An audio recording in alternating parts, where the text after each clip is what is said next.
Hello and welcome back to my channel, or welcome to my channel if you're new around here. My name is Ashley and I go by the Zooness here. And today we are building a very special habitat right next to our farm area that has our chickens and our Highland cows and our badgers over there, our European badgers. So here we're going to be building for the foxes, the red foxes. And the plan is to go right through here underneath the railroad tracks. And basically, we're going to try to make it look as natural as we can, but also make it very clear that it is a habitat. I want it easy for viewing, but I also want it to be very dynamic at the same time. I do want to apologize ahead of time. If you can hear it, there is an echo in today's recording of my voice. That is because we are in the process of getting our floors redone, which meant we had to exit everything from my office, which made the my voice not echo.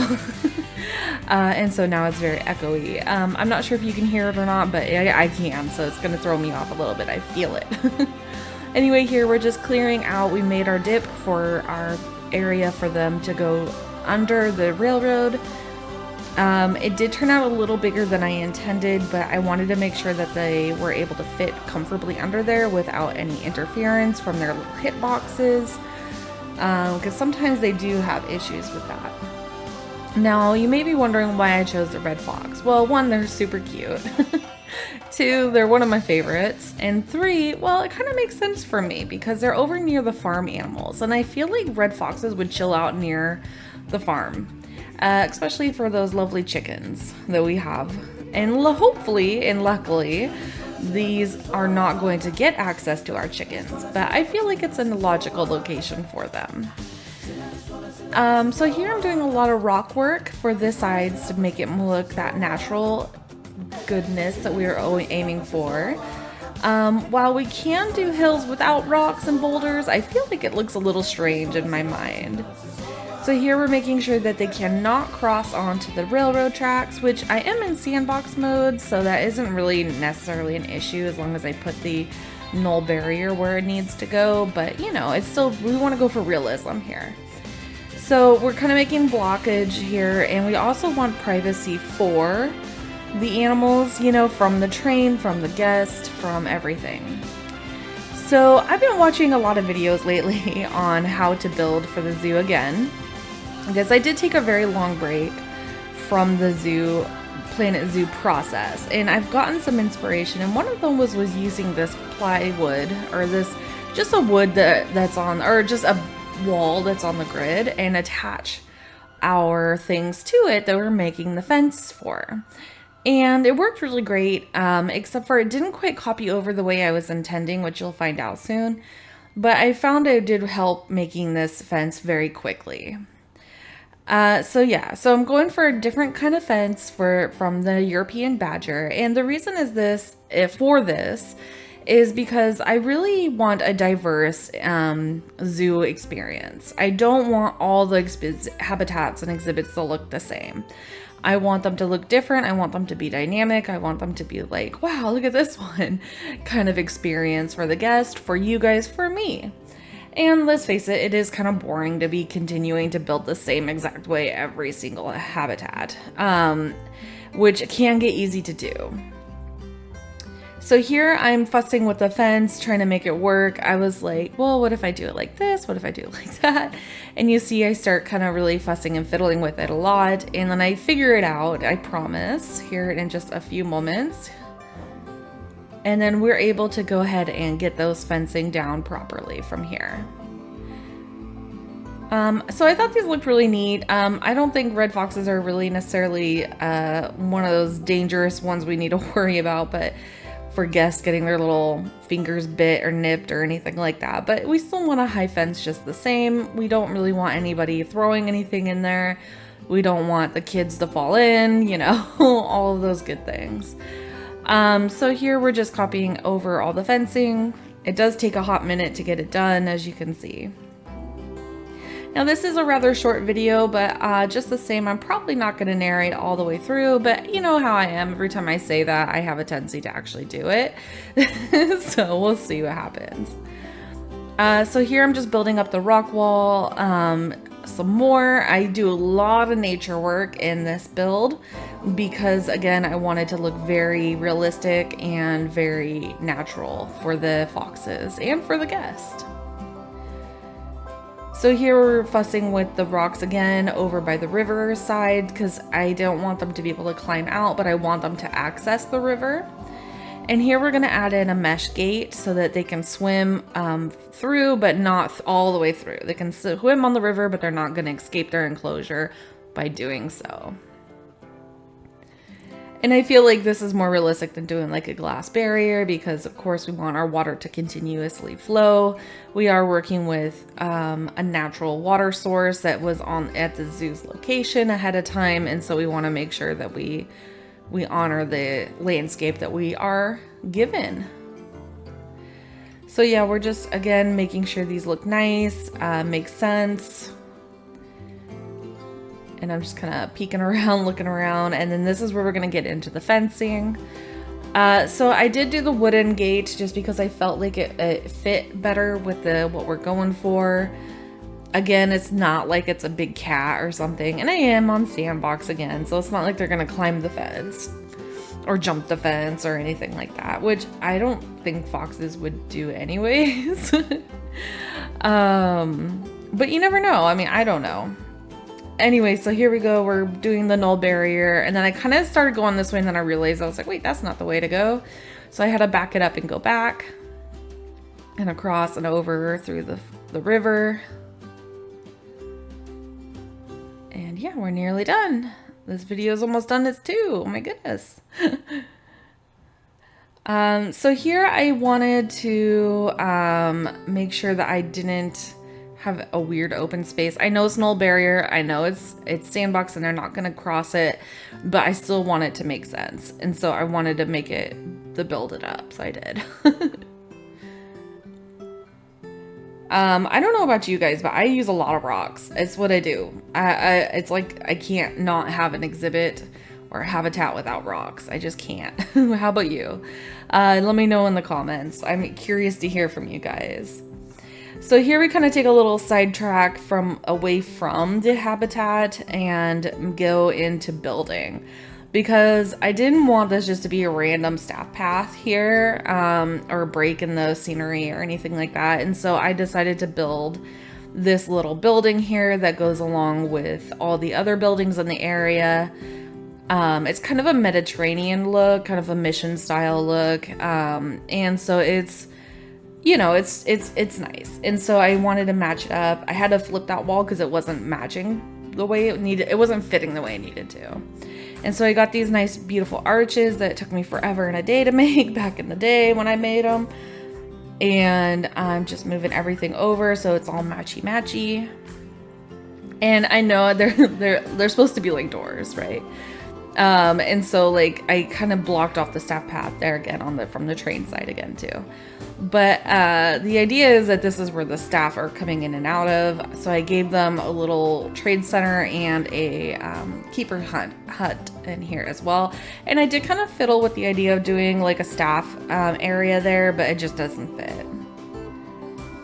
And so just doing the roof just like it looks like. I really like that orangey color that we've got going on. I like the theme of this park. It was really like enchanting to me. It's got it's got like farm, it's got nature, but it's got like modern and it's got playful and it's really pretty. I love it so far. I'm really enjoying working this park. So there we have that building done, and then we're just gonna come in with these trees to continue the look from the surrounding areas so that we have it very cohesive. And we're just gonna do a ton of terrain work here, a ton of greenery that makes it just really pop.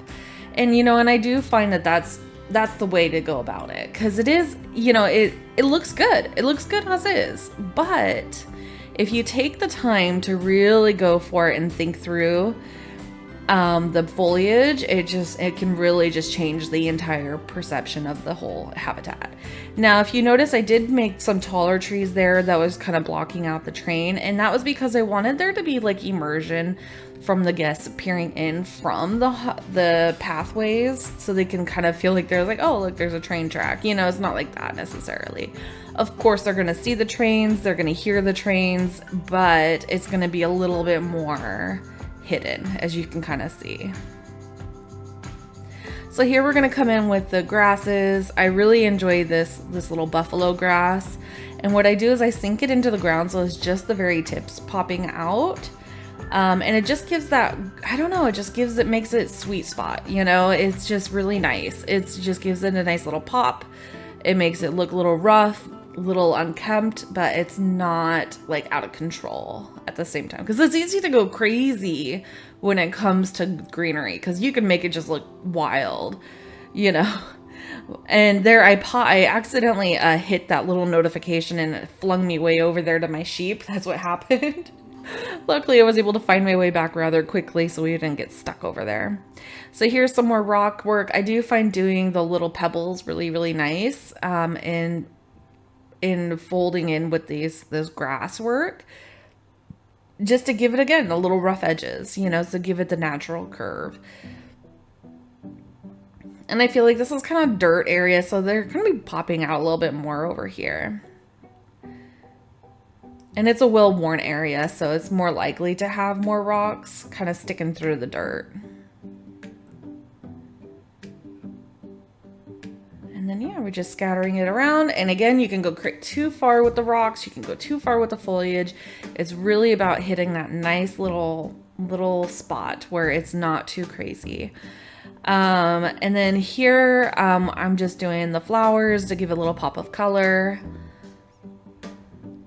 And it's, you know, again, don't go crazy. You know, it's just a touch. It's not too much. Or go crazy, whatever, it's your game.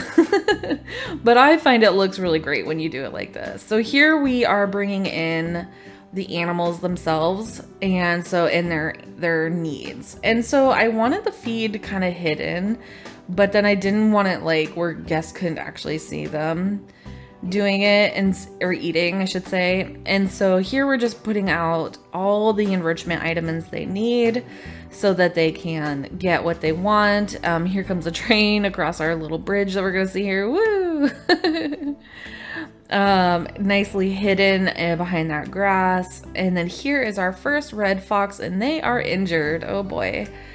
So anyway, we're gonna follow this other one, the female, and kind of see how she's doing with her the habitat items while we get him some help. We're gonna grab a vet here pretty soon for him. And yeah, we're coming up at the end. This is pretty much it. It's done. It's gorgeous. They can traverse everything.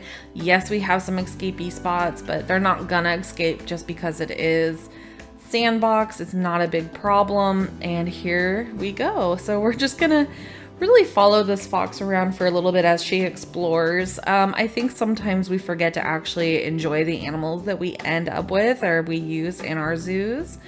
And I was just really loving watching her, and I was snapping some pictures of her, as you're probably gonna hear or see in the top, probably not here, but you're gonna see at the top corner maybe. But she's roaming around. She's got her beautiful habitat. We got the vet in the background helping her mate. And, you know, she's having a blast. And she's beautiful. Look at that. And so I think, like, it's good to take time in this game to not just, like, pump out your habitats and your exhibits and stuff. You know, take time, enjoy these animals because they're precious, you know. And yes, I know they're not real, but, you know, it's really about conservation and understanding these animals and their needs and kind of, you know, their dynamic abilities. And just watching her enjoy this space that I just created for her was just really, really cool. So yeah, she's just roaming around. She's having a good old time. She's running all the way across from the beginning of the area all the way back to here, so she could play in the water sprinkler. I wish they had kind of a different animation for this, because like my dogs, not that saying that foxes are like dogs, but my dogs would be nipping at that and having a blast. Well, some of them. I have 3 dogs. 2 of them would probably, one of them would probably play with it. The other 2 would be scared of it, but you know. And then she comes over here and she's playing with this one too. And it's just really cool watching her work with the things that are in the habitat. And her beautiful scenery, her bright eyes. So much fun. I just love it. He's just like doo -doo -doo -doo -doo, just waddling along.